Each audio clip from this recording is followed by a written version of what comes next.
Some people believe karma is just a myth, a comforting idea we tell ourselves so we don't have to face consequences. But every choice leaves a trace. Every action creates a reaction. These are real stories about arrogance, betrayal, and greed, and what happens when karma finally collects its debt. This is Karma Chronicles. Story 1. The parking war with my neighbor, until I found his secret. Ready to record script. I used to think the worst enemies were the loud ones, the kind that shout, threaten, slam doors, and make sure everyone knows there's a problem. But my neighbor? He wasn't loud. He was quiet, polished, and arrogant in a way that made you feel crazy for even being annoyed. And it all started over a parking spot. More specifically, my driveway. I live on a calm residential street, semi-detached houses, narrow driveways, the kind of area where nothing dramatic ever happens. Right next door lived a guy I'll call Mr. D. At first, everything was normal. A short nod, a quick morning, nothing personal, nothing hostile. Then one day, I came home and found his car parked directly across my driveway entrance, blocking me from pulling in. No note, no warning, just parked there like he owned the street. I waited a few minutes thinking maybe it was a delivery thing. Maybe he'd move. He didn't. So I knocked on his door. He opened it slowly, like I was interrupting something important. I explained calmly that he was blocking my driveway. He smiled and said, "Oh, yeah, it's just for a minute." It wasn't a minute, it was an hour. I knocked again. This time he acted annoyed, moved the car, and gave me this look, like I was the problem. And after that, it became a pattern. He parked there just for a minute every few days, then every day, then sometimes overnight. Friends couldn't visit without parking 2 blocks away. Delivery drivers couldn't reach my house. My girlfriend got stuck outside in the rain once because she couldn't pull in. I tried being patient. I tried being polite. But every time I confronted him, I got the same smug response. "It's not a big deal. You're being dramatic. Relax." So I called the local parking enforcement. They came out, they wrote tickets, they warned him. And I thought, finally, he'll stop. He didn't. Because a week later, I saw him leaning against his car, casually peeling the ticket off like it was a receipt and tossing it into the trash. I confronted him again, and this time he smirked and said something I still remember word for word. "I've got connections. Those tickets, I pay them out of pocket change." That was the moment I realized this wasn't a mistake. It was a power play. He didn't block my driveway because he needed the space.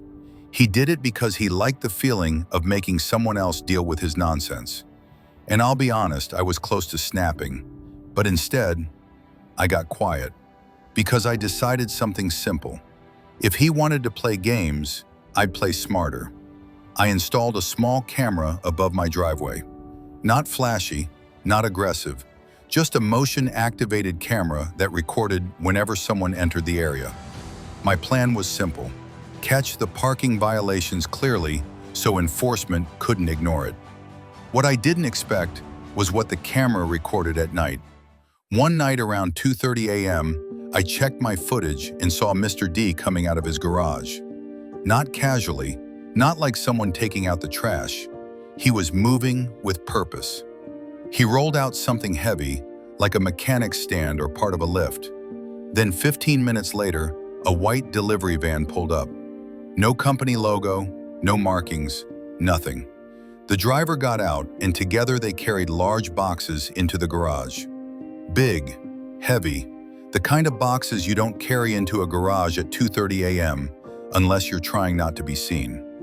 I told myself it was probably nothing, but then it happened again. Different night, same van style, same pattern, and always late, always after midnight. That's when I got curious. A friend of mine works in city administration.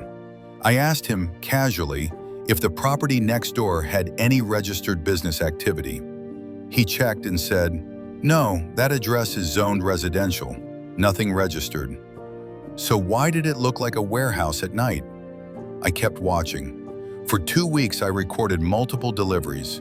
Always late, always quick, always into the garage. Then one night I saw something that made my stomach turn. He carried in what looked like car parts. Not normal tools, actual components, panels, boxes with part numbers. I zoomed in on the footage. I took screenshots.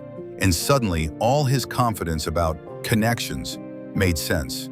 This guy wasn't untouchable. He was reckless. So I made a choice. I didn't confront him. I didn't threaten him.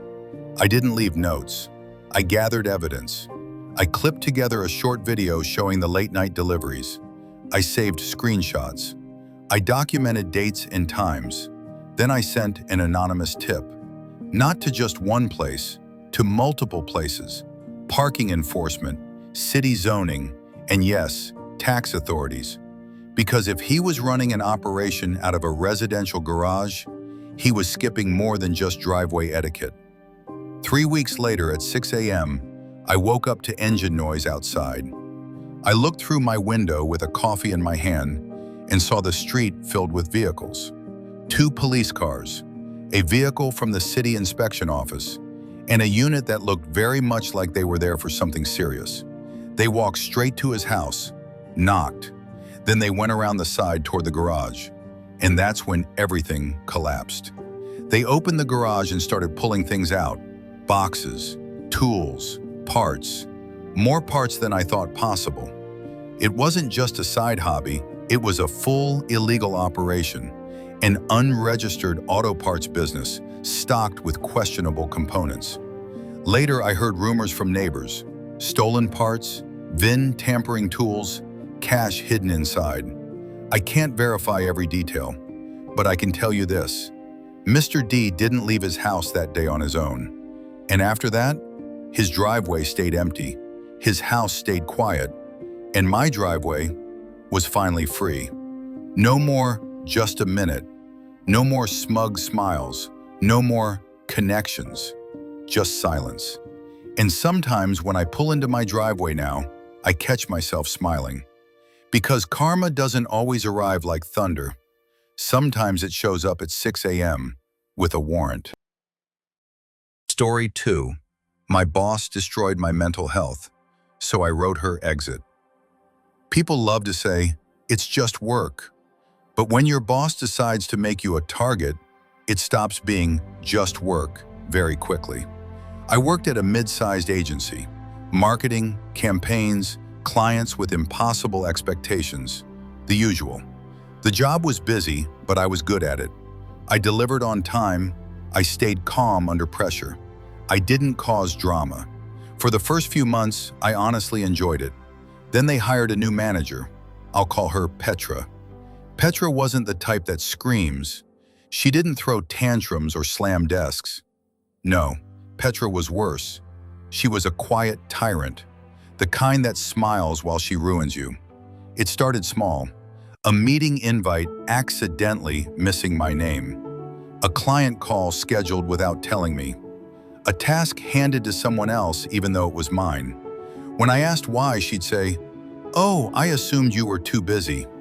Then the comments started.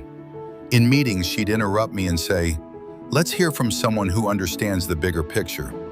Or she'd laugh lightly and add, "Not everyone here is ready for responsibility." She always said it in a tone that sounded professional, but the message was clear. You're small, you're replaceable, and I want everyone to see it. At first, I tried to win her over. I worked harder, stayed later, took extra tasks. Nothing changed. In fact, the more competent I was, the worse she got, like my competence made her insecure. Then she began setting traps.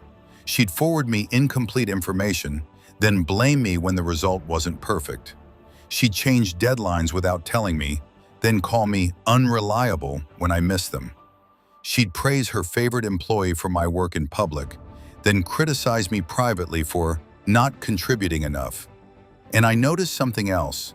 She always had a favorite, a young employee she protected like a shield. Mistakes got ignored, deadlines got extended, Excuses were accepted. Anyone else? Got crushed.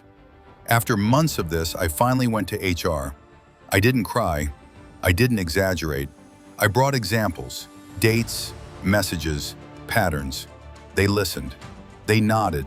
They said, "We'll look into it." Nothing happened. Petra didn't change. If anything, she got bolder, like HR's silence gave her permission. And that's when my body started reacting. Sleep became impossible. My chest felt tight for no reason. I'd wake up anxious, already exhausted. I'd sit in my car before work and just stare at the steering wheel, trying to gather the strength to walk inside. One morning, I had what I can only describe as a full shutdown. My hands were shaking, my vision blurred, my brain felt like it hit a wall. I went to my doctor. He called it stress, burnout, whatever label you want to use. He wrote me off work. 2 weeks became 3, and during those weeks, something shifted. Not in a dramatic way, just a cold realization. If I stayed in that role, under that person, I was going to break. So I stopped fighting defensively. Instead, I started planning. While I was out, I browsed internal job postings, and I found something interesting, a position in internal compliance and ethics, a small department most people ignored until they were in trouble. I applied, I interviewed, and I got it. Suddenly, I wasn't under Petra anymore, and more importantly, my new role gave me visibility into patterns, employee complaints, audit reports, internal processes. I wasn't hunting her, I was doing my job. But when your job is compliance, you notice things. And Petra's department was full of noise, high turnover, repeated complaints about management style, unusual email chains, budget irregularities. I started documenting it properly, not emotionally, not personally, professionally. I created a file, dates, names, screenshots, witness statements, and then through the official system, I initiated a routine review. When the audit began, Petra didn't suspect anything. Why would she? People like her believe they're untouchable. During the audit, I interviewed staff quietly, one-on-one, and the stories matched mine. Humiliation in meetings, favoritism, threats disguised as feedback, pressure tactics, even evidence of manipulating performance evaluations. The deeper I went, the uglier it got. I assembled everything into a clean report. No insults, no anger, just facts. And when it was time, HR scheduled a meeting. Petra walked into that meeting confident. Then she saw the document. At first, she tried to laugh it off. Then she tried to blame others. Then she tried to intimidate people with vague threats about legal consequences. But she was outnumbered, and for the first time, she wasn't controlling the room. I sat in that meeting as a neutral observer. She didn't recognize me as the author of the report, and I didn't need her to, because the report spoke for itself. A week later, her office was empty, and I didn't need her to, because the report spoke for itself. A week later, her office was empty. No announcement, no dramatic goodbye, just gone. The company posted a sterile message. Petra has left the organization. And the part that stuck with me wasn't victory, it was the silence afterward. The way people's shoulders relaxed.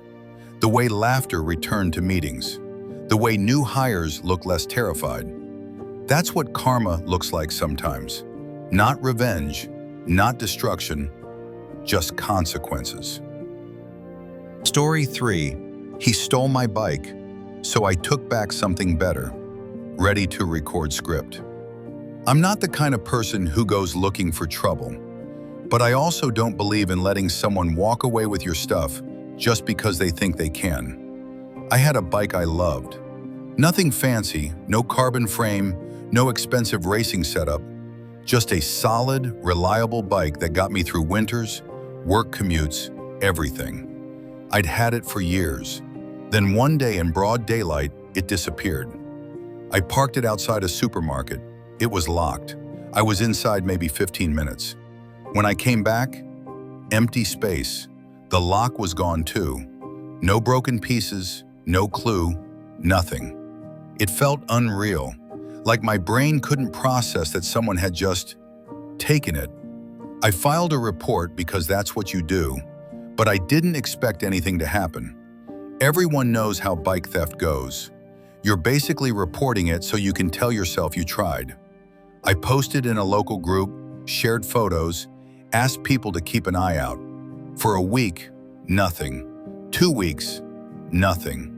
I started accepting that it was gone. And then, on a random afternoon, I visited a friend near a university campus, and I saw it. My bike. Not a similar bike, my bike.